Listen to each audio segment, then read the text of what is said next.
like to welcome everybody here for a fun afternoon of reminiscing. And we're glad that you all came. I know you're going to enjoy this. I'm going to introduce Nancy Ploutz to introduce our guest because she is the one who knows him. And thank you very much, Nancy, for doing this. Thank you. It was an honor and a pleasure to introduce our guest speaker. I met him by chance. I had a surprise birthday party for a friend, and Roland came. And I sat down, and he started talking, and I was just mesmerized because he was telling all about Prophetstown history. So I decided to call him, ask him if he would come, and he said yes. So I hope you all enjoy him as much as I do. I told his daughter Peggy, I think I've got a little crush on him. Thank you for coming. Thank you, Nancy. It's a pleasure to be here with you folks. And I hope my message that I have for you is interesting. Bear with me because I have a short circuit memory. And maybe this minute I might have it, and the next minute I might not. So,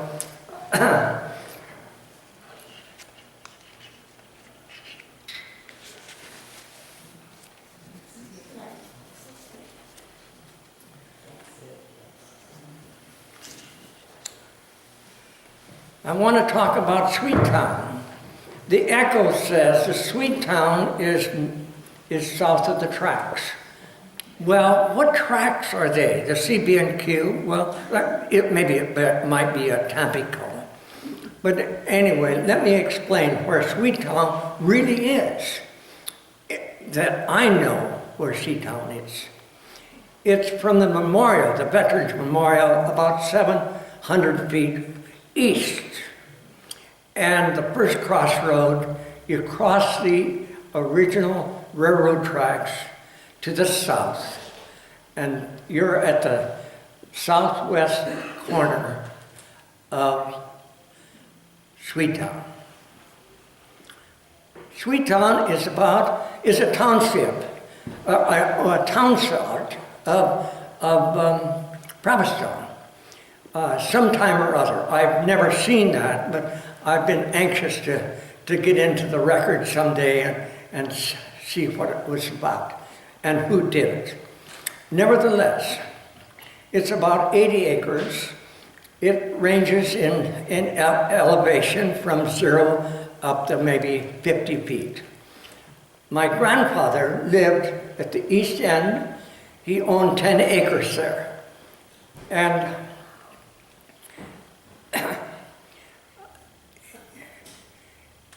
he had 2 or 3 Jersey cows, maybe 4, maybe 5, and he milked cows and sold butter to the Swedes in Sweetown.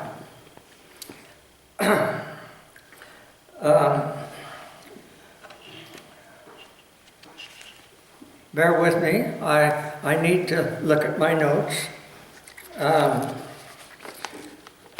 Sweetown was a beautiful place in my estimation.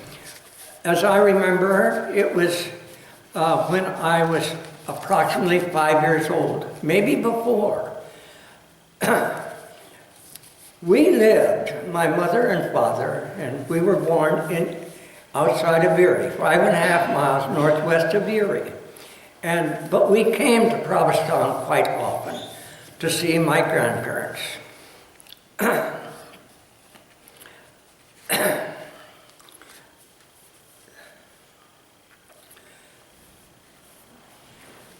Would you believe that we came, my first trip that I can remember was in a buggy. My mother taught school at Sandytown, and she had a driving horse and a buggy. And we still had that at the farm. And we drove to Den Rock, then to Hamilton Corners, if you know where that is. That's the corner of 78 and Route 2.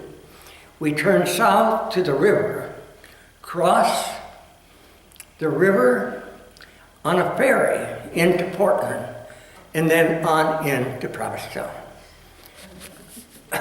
Later years, we had the Model T, the Model A, and so on. We came quite often when the work was done, because we were farmers, and when I got old enough, I had lots of chores to do. And so,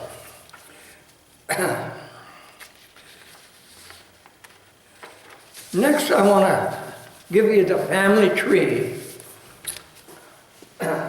of all our Swedish relation in Provincetown. Peter Swanson was my grandfather. He was a conductor on the CB&Q Railroad.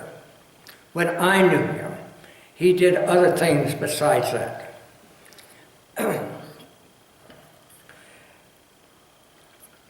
He was born in 1852.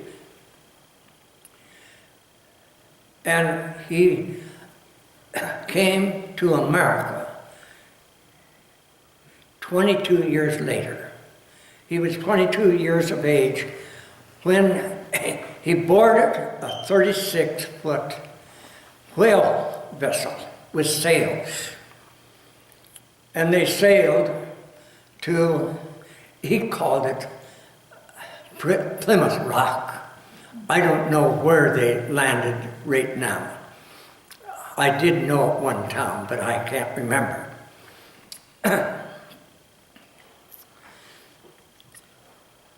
He came to Provincetown, and the church was very important to them. And so the only Swedish church available was in Tampico. So everyone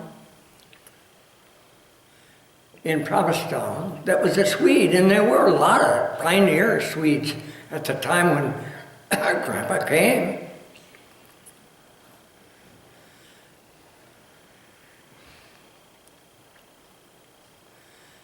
They went to Tampico. But I don't know how many years they went there, but nevertheless, the roads got so bad that they had to give up Tampico. They moved to a place named Fairfield. I don't know where Fairfield is. My sister, Peg, says it's south of Hoople. Maybe or maybe not, I don't know. So anyway, and until 1980, they went to church at Fairfield. That was because the pioneers, not many of them learned to speak English. And they had to go to church for the sermons that were in Swedish. My grandfather proclaimed and was against. He said, "We are Americans. English is our language. We love America. We love the freedom of speech, the freedom of religion, of occupation, of pleasures.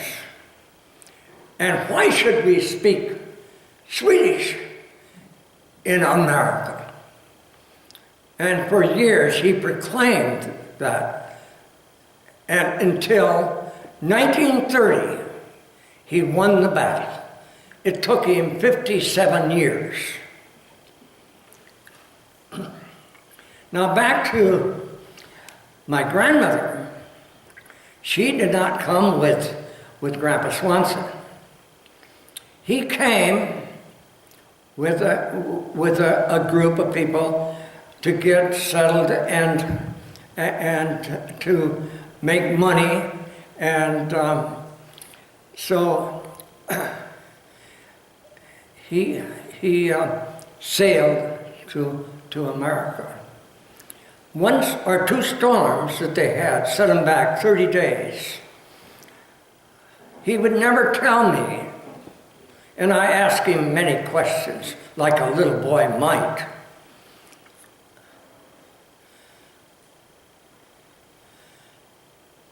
How long did it take you?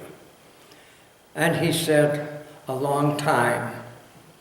We run out of food. We had to eat raw fish. And we got to Plymouth Rock, and we all had scurvy. My grandmother she told us the true story, that they had more than 2 storms. And of course, you know, in sailing at that time, you had to tack. Tacking was going with the wind and then changing, and you only might gain a very short period, maybe half a mile, if you could get a half a mile. I'm sure most of you know what sailing is. But nevertheless, he would call Plymouth Rock. I think it was in Philadelphia when they arrived. But nevertheless, they soon ended up at Provincetown. My grandmother stayed back, and in 5 years, in 1878, Grandpa Swanson went back to visit his family and to get his bride-to-be. In '79, they both came back to America, and they were married here in Provincetown at the Methodist parsonage. And that was on December 16th, 1879.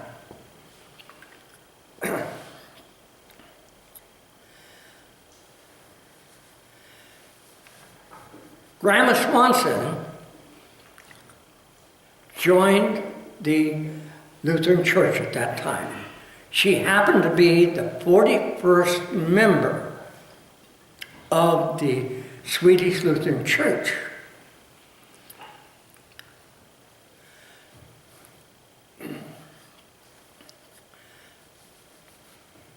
And I will discuss that in later. I'll talk about the church a little later. Anyway, my grandma Swanson worked for royalty, and she learned cooking, delicate cooking, and many things that the royalty required. And she was a soprano and sang, and an organist. And she played the organ from 1979 until Arvilla, my cousin, and I will relate Arvilla later, until Arvilla took charge. And I think she was probably maybe before she went to high school. I just don't remember.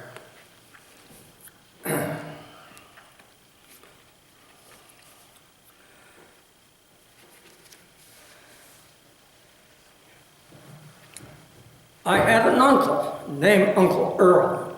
He had spent a meningitis when he was a boy, and he couldn't speak. He lived with my Aunt Hannah and Uncle Johnny. He was a great horseman, and he worked many years for Uncle Johnny on the farm. Uncle Carl was next. He was a dairyman. He had Jersey cows. And they delivered milk in the bottle to Provincetown. Arnold delivered some, his dad some other. Uncle Carl and Aunt Hattie had 3 daughters, Arvilla, Dorothy, and Genevieve. Genevieve died when she was 10 years old.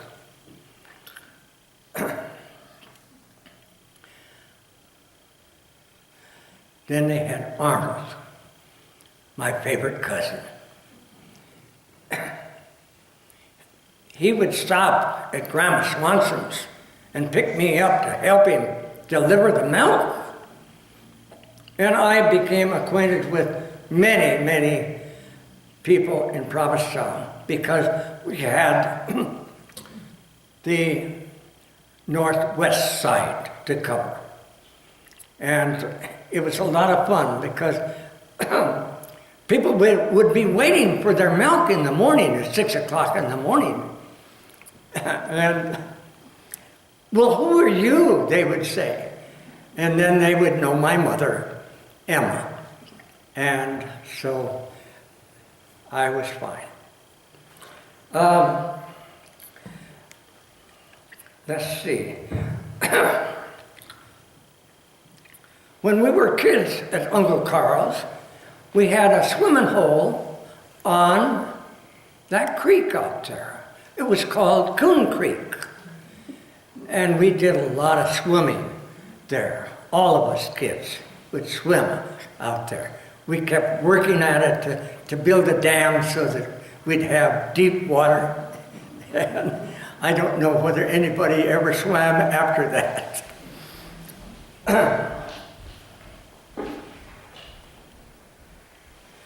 Then I had Uncle Johnny and Aunt Hannah. Perhaps you know Hannah Ross Swanson. She was known by most everyone in Provincetown. She was a humanitarian. She raised 3 boys. One was Darwin Anderson. His dad committed suicide in the barn north of the farm. They lived southeast of Provincetown, several miles. And Darwin came running to Aunt Hannah, and he said, "My dad's hanging in the barn. Can I stay with you?" And she raised him as a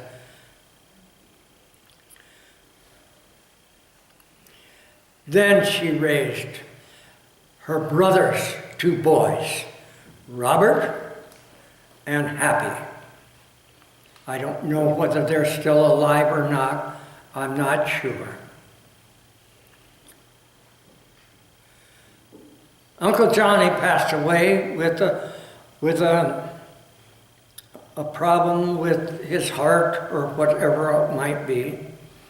And Aunt Hannah run the farm until she had to give it up. She lived in my grandmother's house for a good many years after that. I don't know when she passed away right now.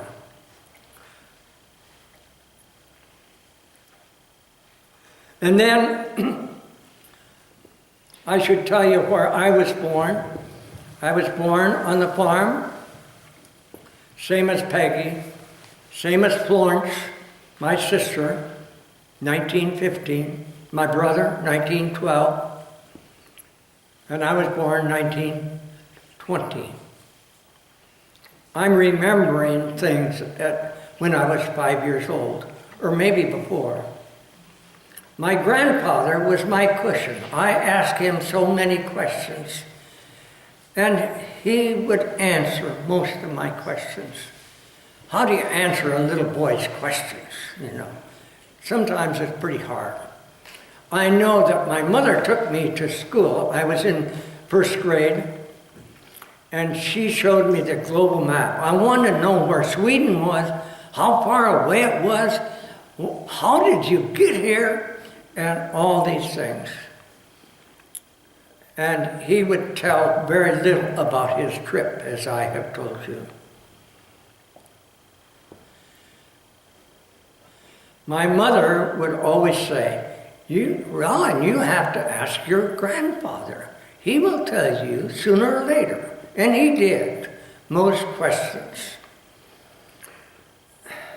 Grandmother was the person that would put on her glasses and look at me just so.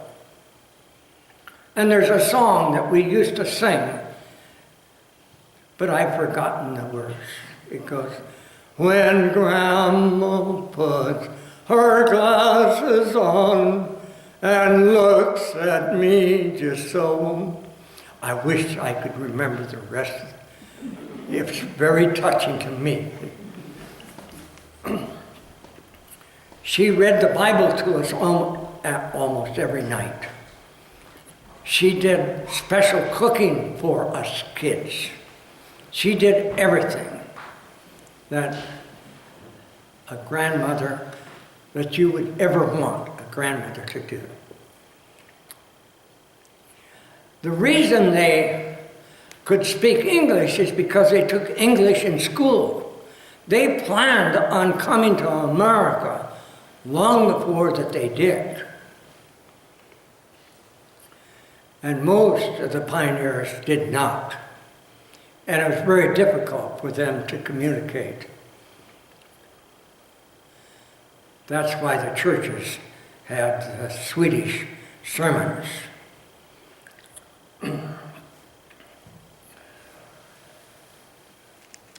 Now let me see where I'm at here. I've got a lot of writing here, I missed telling. My mother was named Emma Swanson Dale. She married Dugert Dale. My grandfather lived at Sandytown, and so we were known in Provincetown as well as in Erie.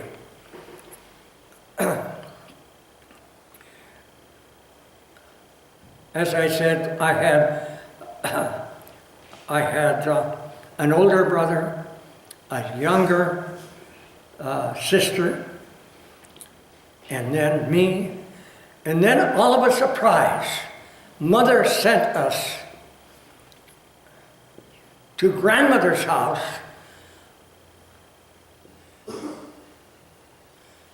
when we had vacation for Christmas, 1931. What do you suppose? We got a telephone call from my mother, and she said, "The stork has left a baby girl for you kids." And we couldn't believe it. We wanted to go home. And the 3 or 4 days before Mother come to get us, Florence and I was very, very anxious to see our baby sister.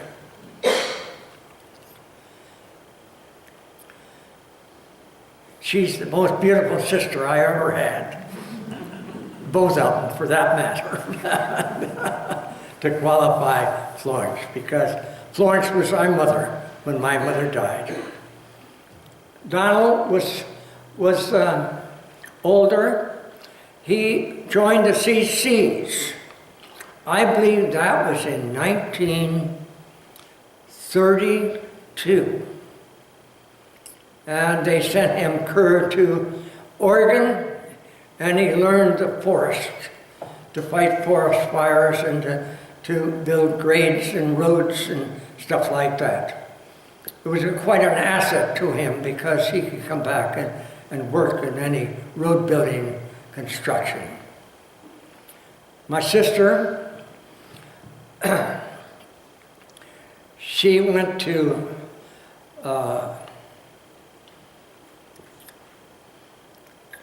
it was out in Iowa University, and she had a nervous breakdown and she came home. And that was her education besides high school. But she did take classes and become the secretary of the school in Erie for many, many years. Then I had a year later, I had a baby brother. And so here, Donald, Florence, and I had 2 kids to take care of. And it was so much fun and so much pleasure. I shall never forget it, that we had the pleasure of raising Peg and Bobby. Okay, we'll move on here. We're in the neighborhood of Sweetown. I don't remember a lot of the names, but there was about 20 families up there, and we all played together because I was from 5 up to 10 years old.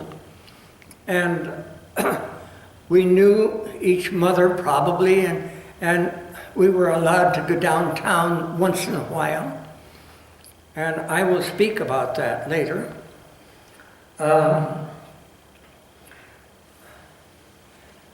But our first neighbor was the barber's wife. Well, the barber lived there. His name was Pierce and Jenny Moore. They had a barber shop right downtown, close across from where the fire was.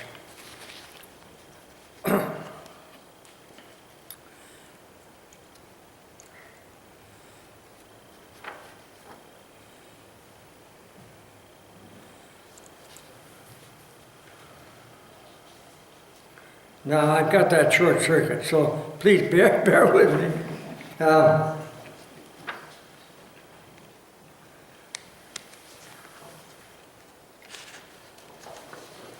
I'm looking for the names here of the neighbors, and that was Mrs. Moore, Mr. and Mrs. Moore, and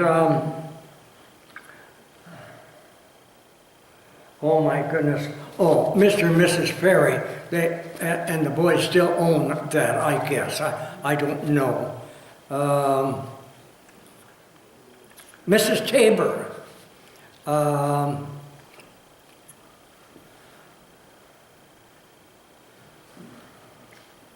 Oh gosh,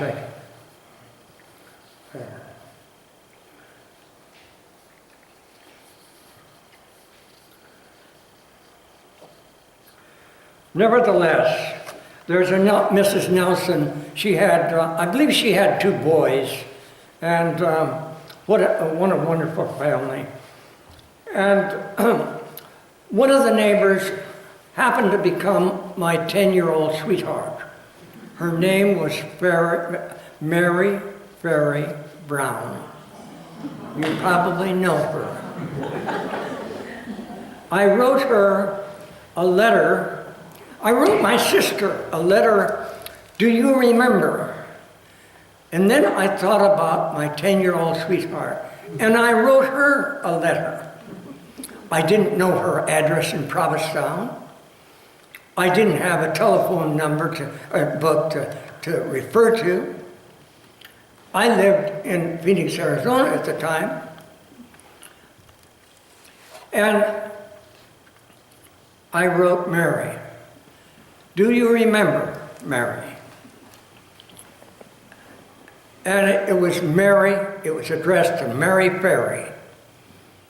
Luckily, Arnold Swanson was the mailman, and he knew exactly who wrote the letter and where it should go.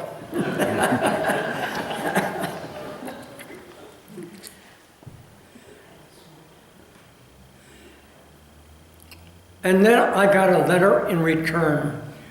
She remembered more than I had ever thought of. And she talked about the lilac bush, because that's where she gave me a kiss.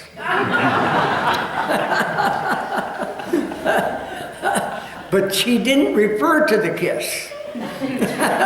But I knew what she meant. She had 2 brothers. One was Donald. The other one was maybe Dwayne. I don't remember. Is that right? And I assume that they took over their dad's place there. I don't know.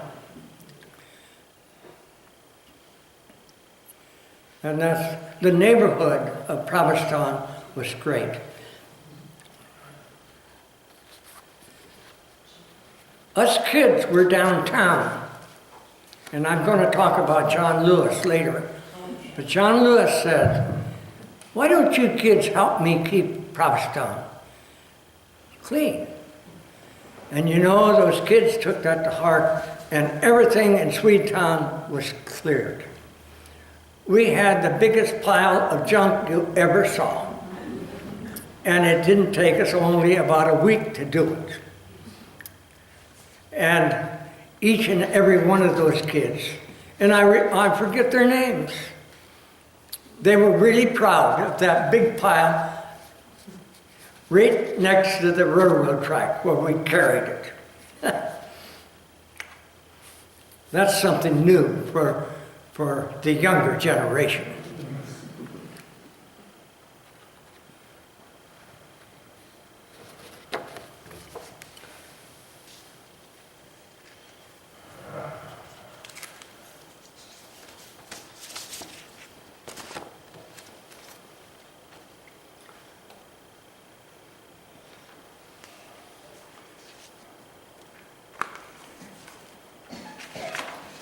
Yeah, let's go downtown, you know.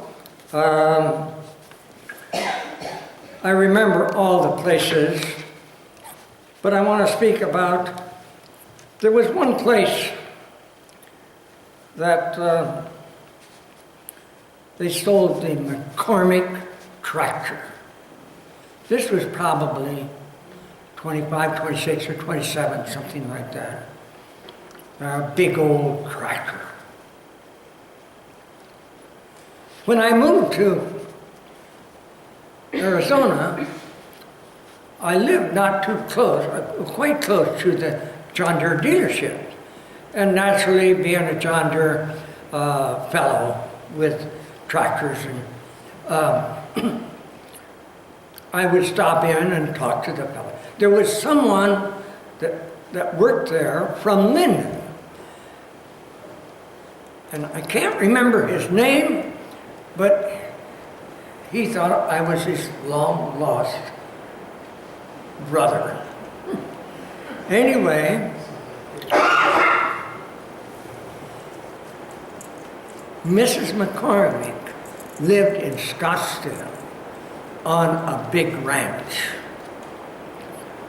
And they had a McCormick Deering baler. And they couldn't get it to tie.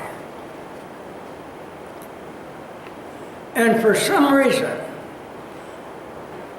my name came up, and I got a call from the McCormick Ranch, wanting to know if I knew anything about a McCormick Deering baler.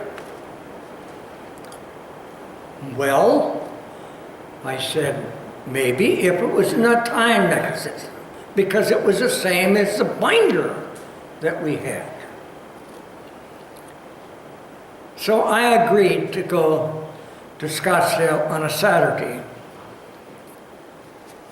And it took me about 3 minutes to adjust the duckbill on the time mechanism. They thought that I was a miracle man. And I was invited later to a lunch at Mrs. McCormick's ranch. And she was so surprised to hear a boy, a farm boy, that had that knew about tying on the binder. Why do you have John Deere? That was her question. Because I said, it's better. And she said, I will tell my board of directors that.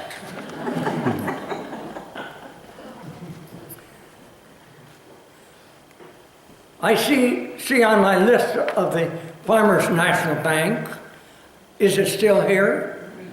It is.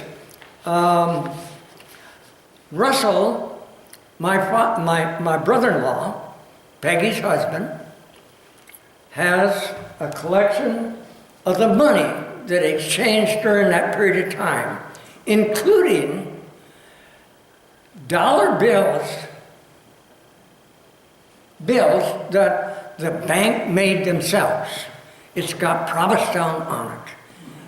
You must stop and see that. You can't believe that the bank issued. However, I read someplace where the Farmers National Bank was the first to open after the Depression. No, not after the Depression. After Roosevelt made a proclamation that the bank shall open. And they were the first ones in Whiteside County to open their doors.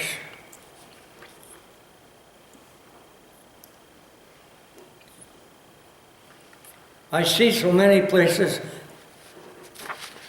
I see the depot, the delivery stable, and the blacksmith shop. Oh.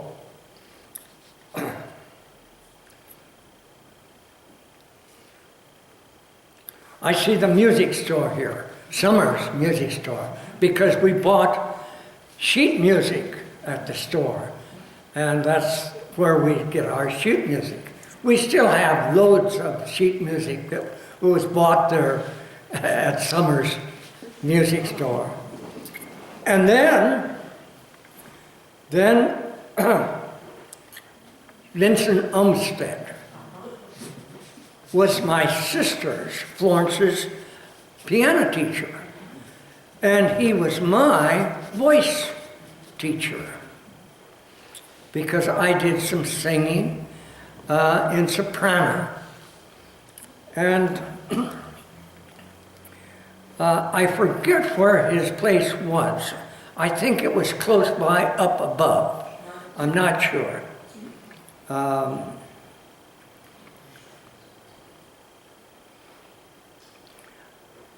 But all the rest of the stores are about there. I wrote them down here, and it was kind of fun to do this because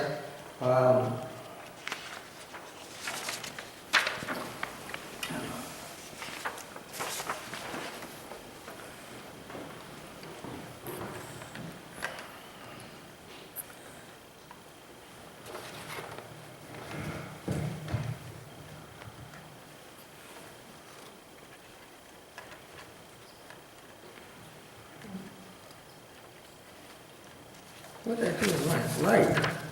It's in there. It's in that part. You're right. Oh. I'll help you. It's right here, ain't it? Yep, it is. I got it. Okay. I got it, thank you. Yep.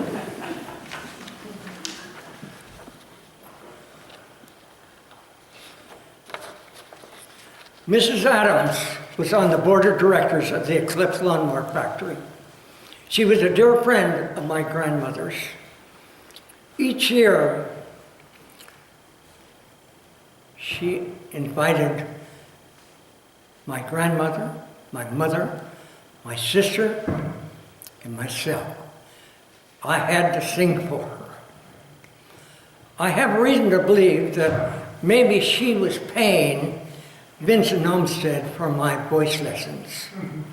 I don't know what was the matter with my voice at that time. Maybe I stuttered, I don't know. But nevertheless.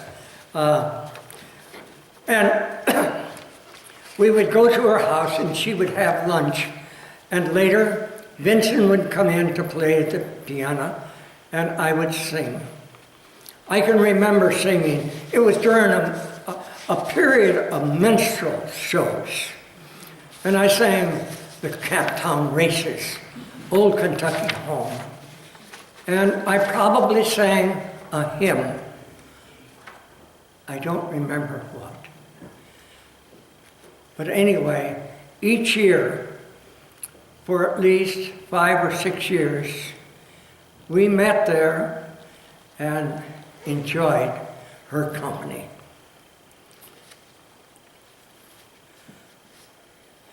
John Lewis, he gained the respect of everyone in Provincetown. Why did he do that? He was the kind of personality that everyone loved. And let me see what I wrote.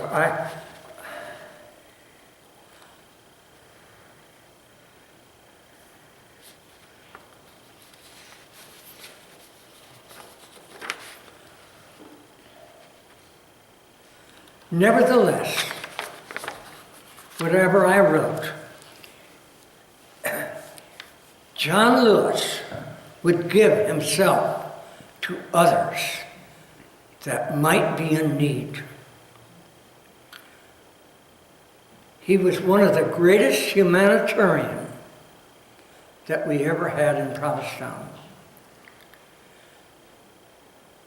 He made Provincetown beautiful. That's why he was loved so well. He was a colored man. How does a colored man rate with us today? I hope the same as John Lewis.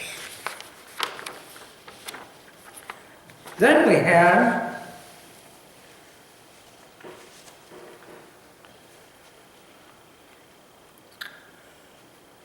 we had Ike Mabel. He lived on the top, just on the edge of town, on the road that goes to Portland. He had a store there, you might say, or a barn or something.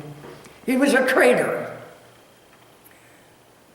As kids, we always trapped for furs. We had muskrat furs, mink furs, skunk and possum and whatever. And he was always anxious to buy those from us. We had a wolf one time that he bought the hide from the wolf. He also would buy gunny sacks. And he sold a lot of sacks that had chicken feed in, that had prints on. And the ladies made dresses and aprons out of these chicken feed sacks. I think you could get those at the elevator. He didn't have the feed, but I don't remember that we had a place to go to get chicken feed, except Prairie's, maybe. Nevertheless,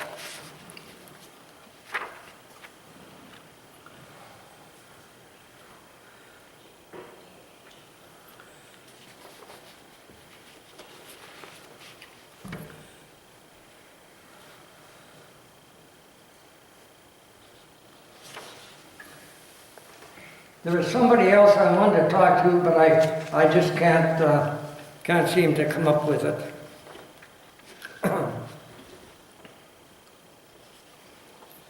Anyway, I wish to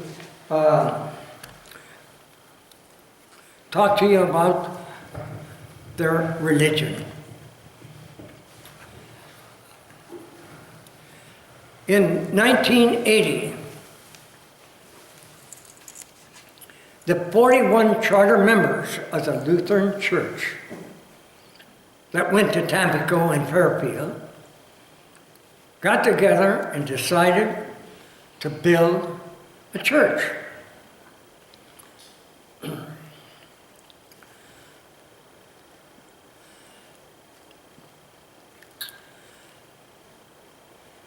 The contractor was named Goodson, and he bid building the church, I don't know which size, for $340. And this was on September 16th, 1880. He had to have it built by November 1st. I don't know why, but that was the contract. The church was built. The 41 members had about $8 to pay for the church each. 41 into 340 would be a little more than $8.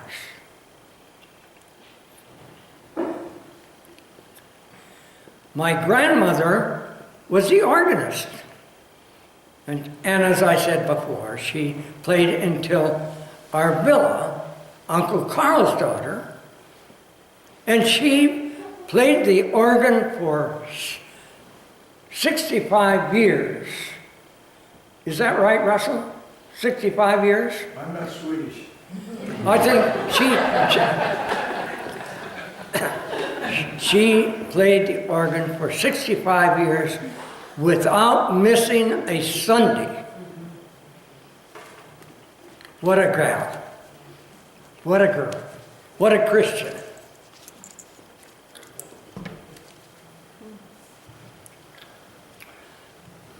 The income of the church the following year, their expenses was $124, and their income was $118. They lost $6 that year. Isn't that remarkable? How can we comprehend the difference in the cost of this beautiful church and the one that they had? It's on the hill in Provincetown, being lived in today. You all know where it's at, I think. I was confirmed. My grandfather insisted I was confirmed. And I would say, Grandpa, why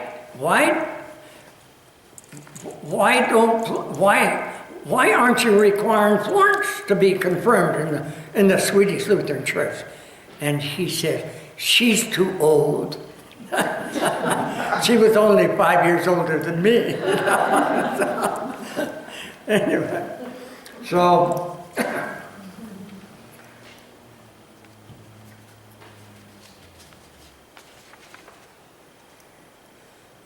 but they built on to the Lutheran Church after that, and I don't know just what.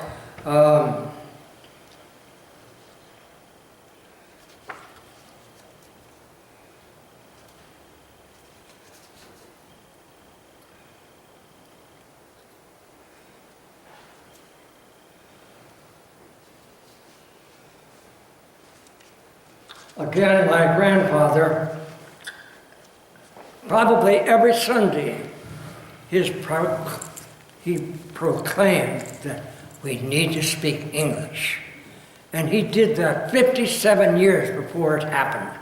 In 1930, he adopted the English language in the Swedish Lutheran Church. I don't know when this was built. I think probably just after the war or just before the war. I know my uncle was working on it to a certain extent, and but I don't know when this was built. I'm sure it cost more than $340.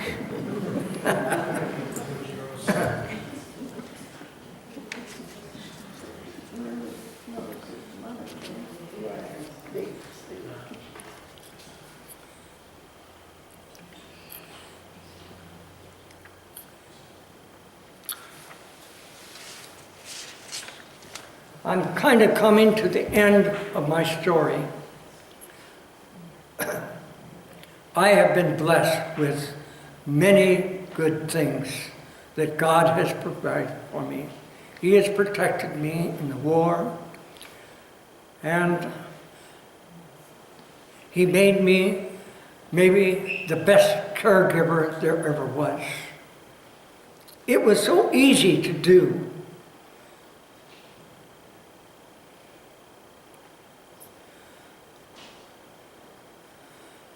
As I think about it, I wished I had to do it all over again. It's been so fun, so much rewards in doing things for others. I'm a Lion member about 50 years, and I am a humanitarian. And the reason I'm a humanitarian is because I want to tell you this story. My father was always giving chickens away to desperate people in Erie. And one night, I heard the chickens squawking, and I looked out the window, and there were two people putting chickens in a gunny sack. I run downstairs and said, "Papa, get the shotgun. We got somebody stealing our chickens." And he said, "Roland, go on back to bed. You're going to get cold. Go on back to bed and don't worry about it. They'll only take what they need." And that was his principle. That's a principle of a humanitarian. I'm kind of like that. Maybe I've given more than I should have, but I'd love to give myself for others.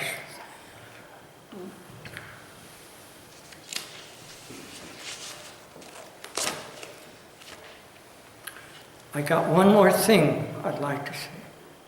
I have a favorite hymn, and I'd like to sing you the verse of it. I'm sure you will recognize it.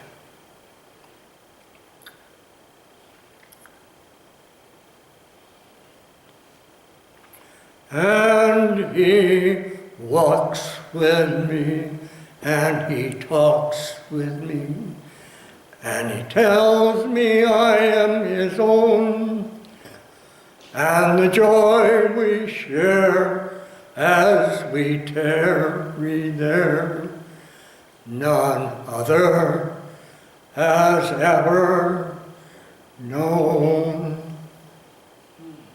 I think you all know it's in the garden.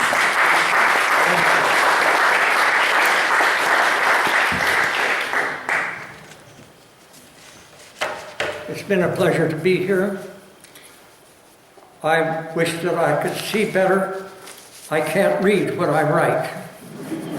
And that's the reason I have to use a light, and then I can't see. But that's beside the point. I hope that I've left a message for you that with God, all things are available. Thank you. Thank you very, very much. Thank you. Okay. I don't know if anybody's got any questions for you. Oh, well, yes. Can you stay around for a Yeah. while and talk with people and have some refreshments? Maybe, yeah. Okay. Is there any questions? How old are you?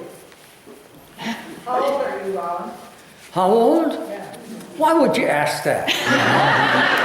Because you didn't have to use glasses. Yes, you used the magnifying glass, but I hope when I'm 92, I can read you. Well, I told you when I was born, and so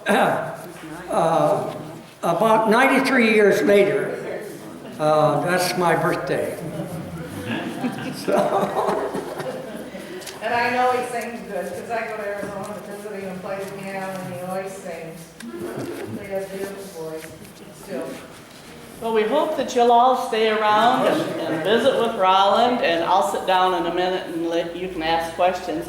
But we have refreshments in the back, so please stay and help yourself to cookies and coffee and punch, and just enjoy an afternoon of socializing, and I'll sit down and let you ask some questions. Roland, tell them about the Proudstown stuff up there that we brought. Now, Russell will show you these if anyone's interested He's got the bills that the First National Bank printed here. And they were good at one time. When weren't they good? 1933? 33 they went out. Yeah, 1933, they were good up to that time. Roland, did you tell me in our visit that you sang for Winston Churchill? Say that again. Did you perform for Winston Churchill on a ship or something? Well, I didn't want to get into that area. Oh, I'm sorry. I didn't want it to be printed. The reason I've maintained it kind of confidential except with small groups. My partner disappeared. This is in the war. I was in the European theater 6 years, 72 months. The pilot that picked me up at various places all over Europe was assassinated. And I was a little comprehensive about speaking. I don't know what happened to my partner. But this was after the war. And the reason I found out that Neil Verity, my pilot, that picked me up after a trip in Poland, in Czechoslovakia, in Norway. This is surrounding the German border.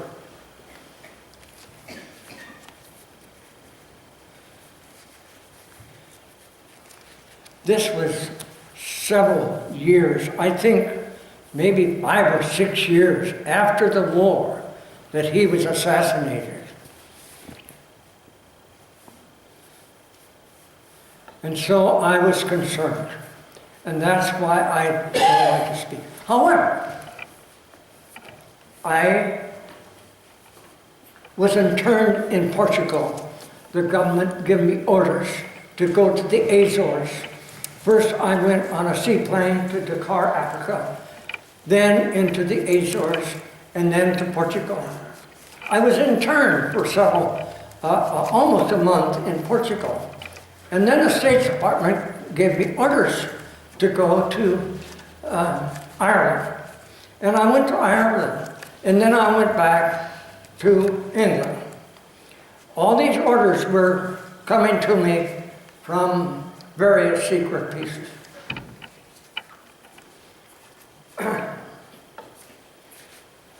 I was a stenographer at the time.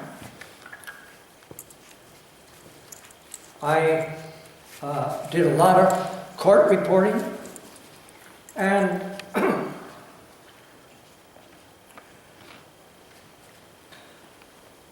one morning I got the orders to board a British ship. And the British ship was a destroyer. I forget the name of it. And it took me into the North Atlantic, and I boarded the Prince of Wales. That's an English battlecruiser. Not knowing what I was doing there. Winston Churchill was on that ship, I soon found out. 3 days later, President Roosevelt arrived. They had a tremendous time getting up the gangplank and getting into his stateroom. He was a cripple.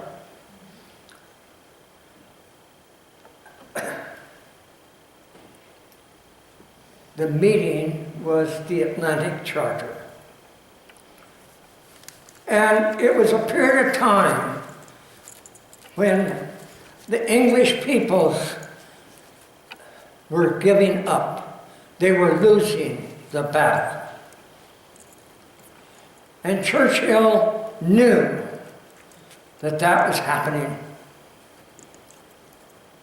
He wouldn't sleep at nights thinking about what can he do to bring the morale of the English people back up, because we're going to win.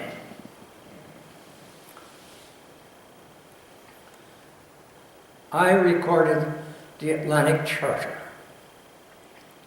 It entailed the gift of all our mothballs. And there was hundreds of destroyers in San Diego Harbor that were in mothballs and other places. There was airplanes. You know, Roosevelt took the first flight, presidential flight, across the Atlantic. Shortly before that is when the B-6 was accepted for airmen. And not too many years ago, a year ago or two, they had the B-6s down here at the airport, in Sterling at the airport. It was a big convention.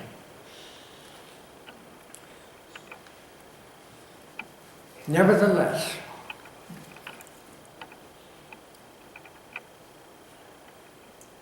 the agreement was completed,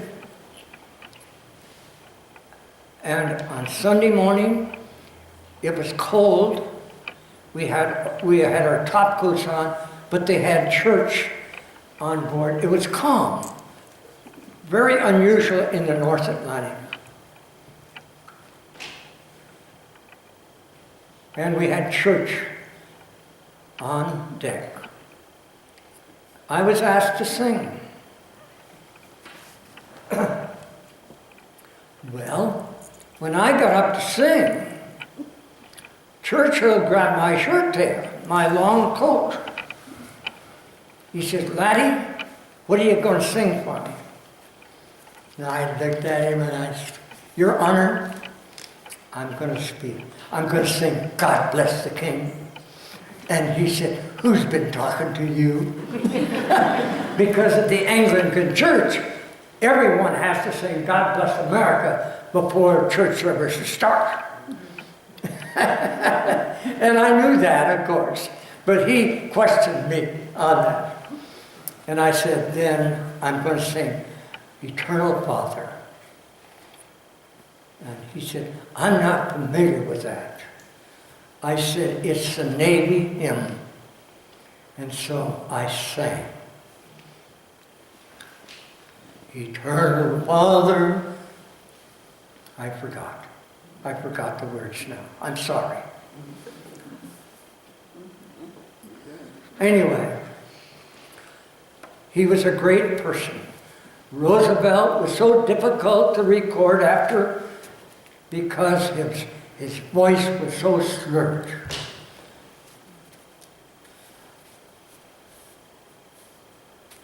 I thought many times, is he something else? Is he an alcoholic? Or what? No. But everything he said meant business. If we could get it just exactly how he wanted it. I learned to type out of the dictionary. Lord only knows I don't have that vocabulary today, but I did at that time. And it was kind of a pleasure to do something like that. I never was thanked, because you're never thanked in the service, you know. It's your job. That's about it.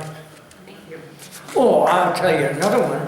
I was host to a USO show outside of England. There was about 4,000 or 5,000 soldiers there of all kinds and makes, you know, all languages. And do you know Martha Ray? Martha Ray was there, and I harmonized with her, and we sang, "Why Do You Love Me?" And the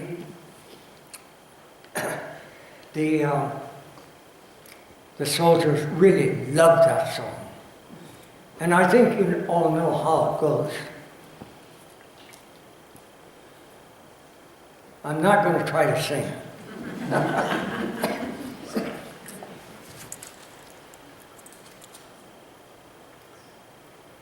You'll just have to guess.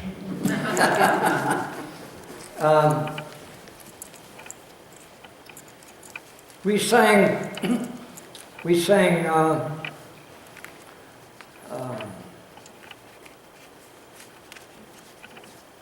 let's see, we sang a lot of songs. And Let Me Call You Sweetheart is one of the popular ones that the soldiers just loved. And John Lewis was a great fan of us. And he would ask us to sing, "Let Me Call You Sweetheart." And he was a sweetheart of himself, you know. So, anyway, that's just part of mine. I never dreamed when I was a boy asking my grandfather how he come so far away. I went around the world, and I was in England. Then I was put on a special board to end the war and was sent to the Pacific. And I went through Iwo Jima, Okinawa, and the end of the story of our war. We fought we fought a war that was supposed to end all wars. Within 3 years, we were back in war. Unbelievable. Do we need different kind of thinking of our representatives? Why do we have to be in war all the time? It makes the economy better. That's the only reason. Thank you for asking questions.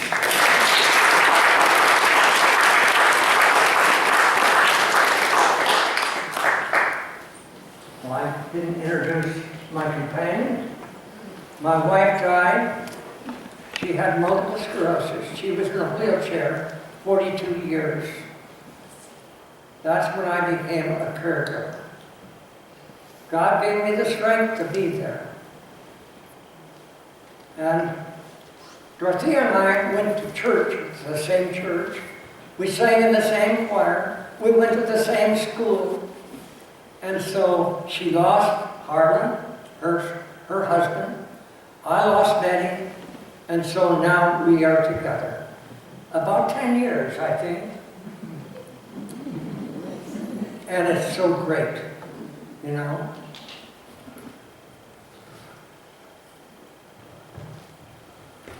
Maybe you'll criticize us for not marrying.